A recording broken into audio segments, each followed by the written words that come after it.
for failing to honor his summon at the Senate on Wednesday, prompting questions about his defined role within the government as he's yet to resign from the Interior docket. The confusion surrounding his dual role following his nomination as Deputy President has led to uncertainty about his current position, with senators accusing or arguing as to whether he should be going forward before them on matters related to the Ministry of Interior. Busara Naman filed this report.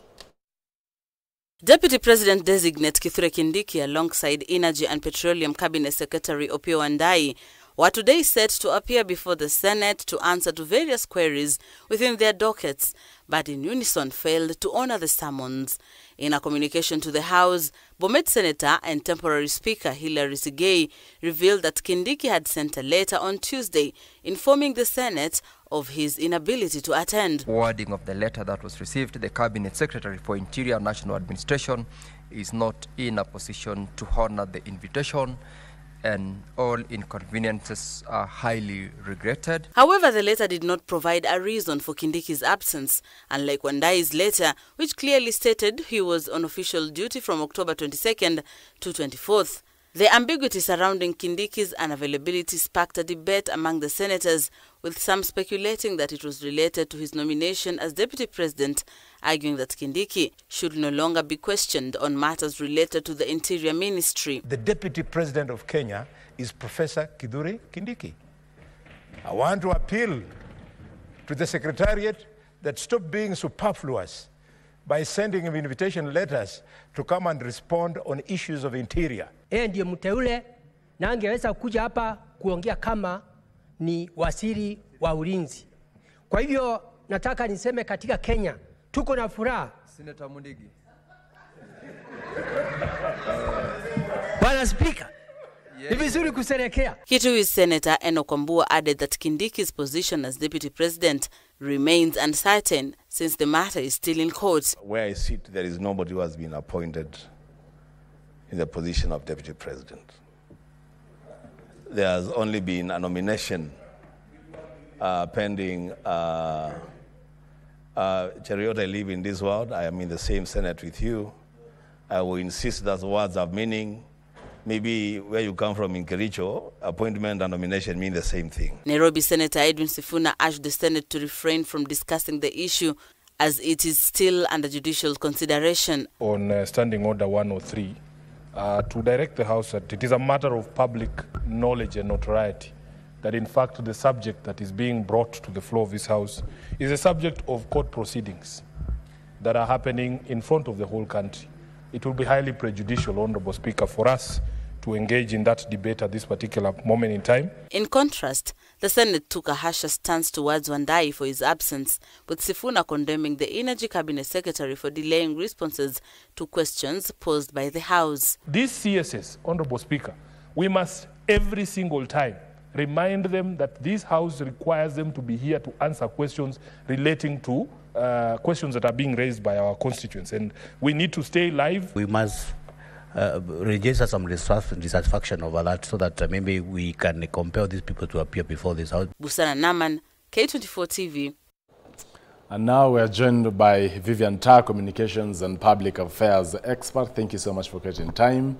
And in studio I still have Sheila Olang, economist and political analyst, and as well Omulo Jr., who is the Director of Political Affairs, ANC. ANC still exists, by the way? Yes, yes. Yeah, to finalize the merger. Well, just to begin with you, Vivian, who is Kithure Kindiki at the moment, if you're told to define his role, position? Anyway, in my view, he is still the substantive CS for Interior. I mean, he's been nominated to take up the office of the Deputy President, but he's not been sworn in. So, you know. So do we refer to him as Deputy President to designate or no, I mean, he's still boss? The CS. You status quo, you adopt status quo, so he is the CS Interior. So if there are matters to do with Interior, I'm sure he's still answerable. He's still the accountable officer.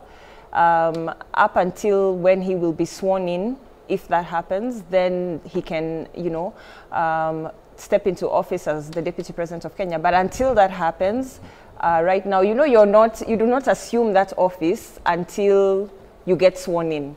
So until that happens, he is CS Interior. And in fact, I find it very strange that, you know, he did not appear for the Senate summons in his capacity as the CS for Interior, because there are very serious national security matters in Kenya right now. Top among them, the abductions and, you know, the mysterious killings of Kenyans, unexplained, you know, bodies just being found left, right, and center. So as CS Interior, these are some very pertinent questions that he should be addressing and, you know, telling Kenyans what's happening, even as he awaits, you know, assumption of office of, you know, the Deputy President. But that, you know, this is Kenya, so that we wait to see what will happen, because there are still cases in court, you know, challenging that. National exams are ongoing. In the event a student is asked, who is the Deputy President? I think we will, in my view, and I'm sure this is a very hot topic right now, but in my view, we would maintain status quo, meaning His Excellency Rigathi Gachagua is still Deputy President as at now, until, you know, the case the court pronounces itself on the cases that are currently being had in court. And if the order that is currently given is, you know, taken back, then it means he loses his position. But if things change or there's a different ruling, then, you know, we as it is right now, we still have Rigathi Gachagua as the Deputy President. CS Kindiki, of course, has been nominated and, you know, approved by Parliament, but not yet sworn in. So, Omulo Jr. and Honorable Marian Kitani, on this same set, have opined that, or have argued that in the event something happens to President William Ruto, and of course the position will need to be filled, then the Speaker takes over. Why not Rigathi Gachagua? I think there are three possible, you know, ways to look at it. So, you know, Speaker of the National Assembly, Wetangula, taking over is one scenario. Another scenario is, of course, you know, pushing for Kindiki, who's been nominated but not sworn in. And then there's a third scenario of, you know, the current still in office Deputy President Rigathi Gachagua. So in essence, we have a serious national security, you know, issue right now. And I hope the court can, you know, fast track this so that we don't have, like, you know, a lacuna or anything like that. Because if something were to happen, God forbid, to the president right now, we would be in serious issues. I don't even know how the military would be able to, you know, pick up and you know, salute a new CIC. So right now we really need to dispense with this issue of who is the substantive DP, if someone is getting sworn in, if someone is, you know, staying in office or whatever it is, because it's a serious national issue. And I noted even when the president was in Kwale for the Mashujaa Day celebrations, I mean, his security has been seriously beefed up. You would wonder, you know, what is there a threat, you know?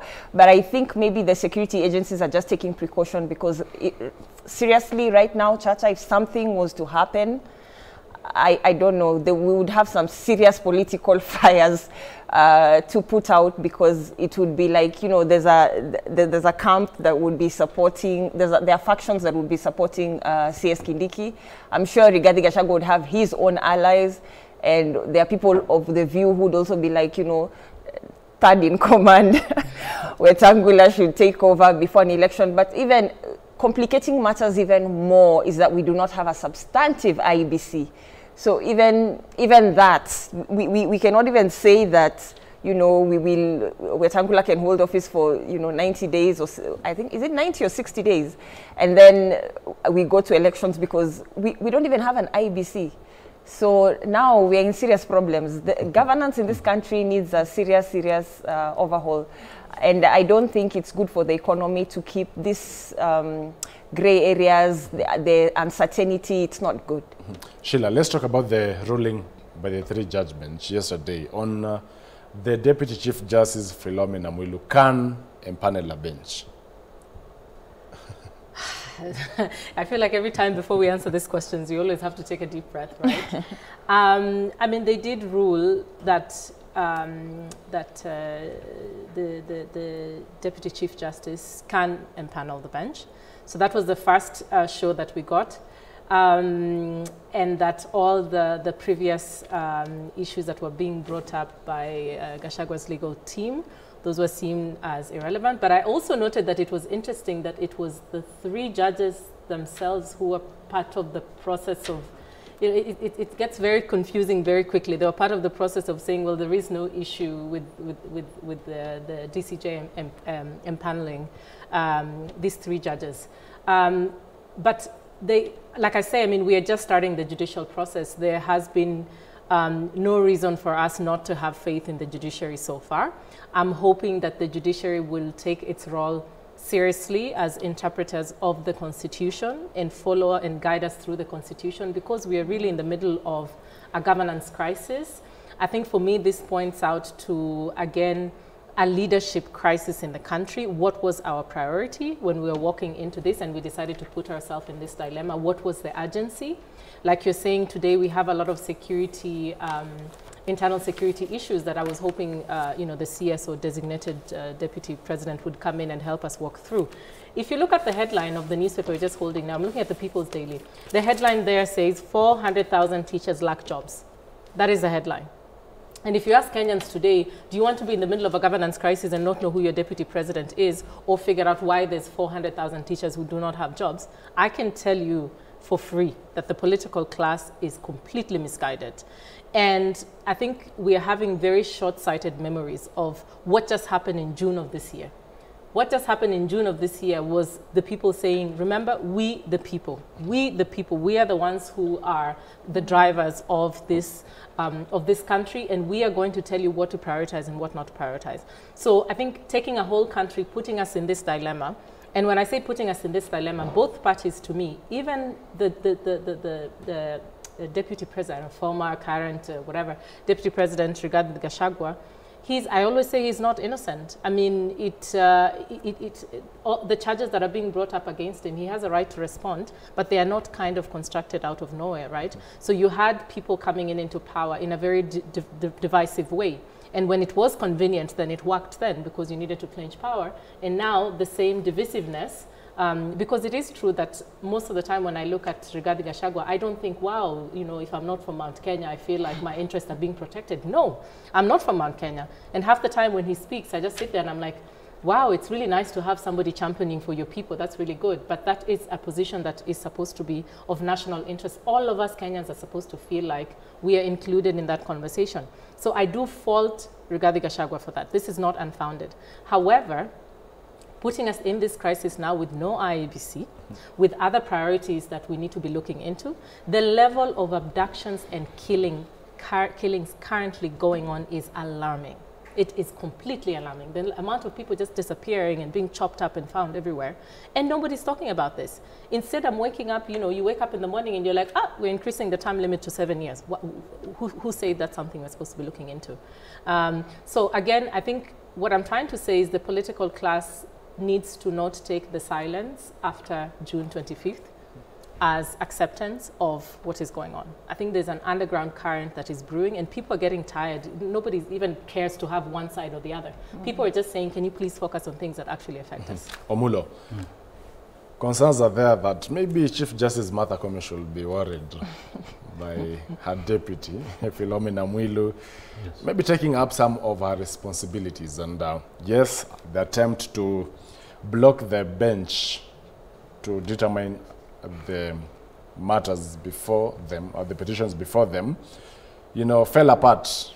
But judges actually, during the ruling, dressed down lawyers, or Gachagua's lawyers, for their conduct during their hearing of their application. And today, they'll be focusing on the recusal. In fact, there is a petitioner that has moved to court seeking their recusal. Just to highlight what the issues are, that is Obuli Namenya through lawyer Ndegwa Njiro. They've listed several reasons for recusal of the bench. That is Honorable Justice Anthony Mrima is a close associate of or to the proposed DP, that is Kithure Kindiki, and that the said judge refused or has failed to disclose the facts to the parties at the inception of this matter. There is also Justice Eric Ogola, who is the presiding judge of this bench. And in these proceedings, it's believed he's conflicted as his spouse, who is a member of the Kenya Water Towers Board, has been appointed by the president. And the same president is in a haste to replace Gachagua with Kithure Kindiki. Do you feel so far as it stands, the bench should be dismissed and a new one formed, or even expansion of the same bench?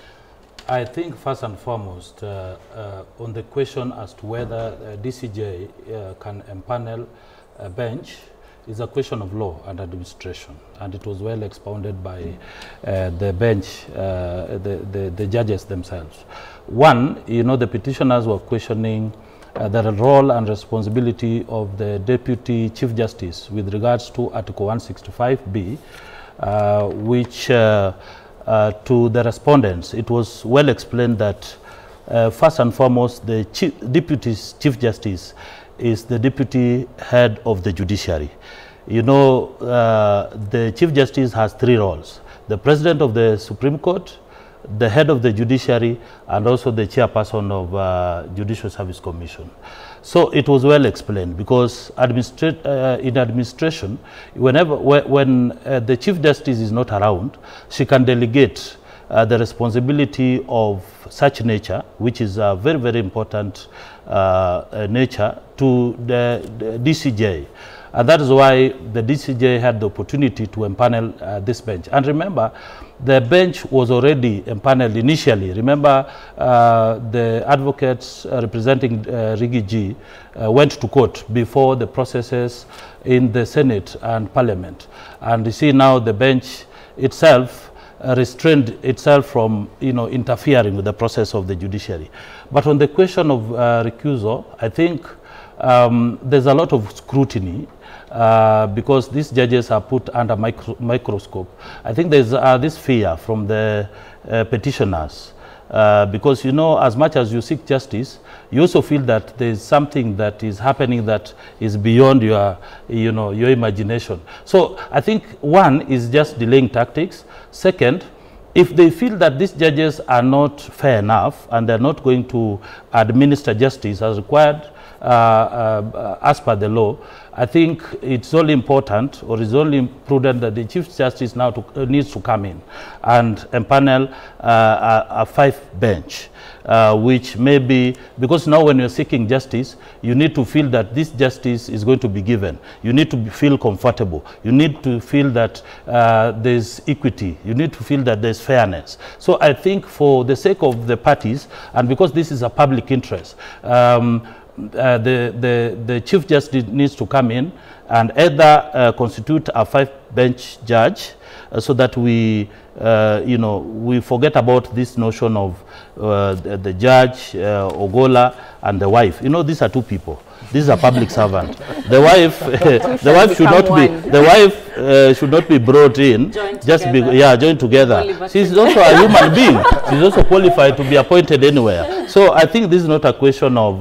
This is just a political question. You know, these people want to smear, you know, some doubts with these judges. But I think the best way forward is to, you know, give these people fair hearing. Let the Chief Justice constitute the 5.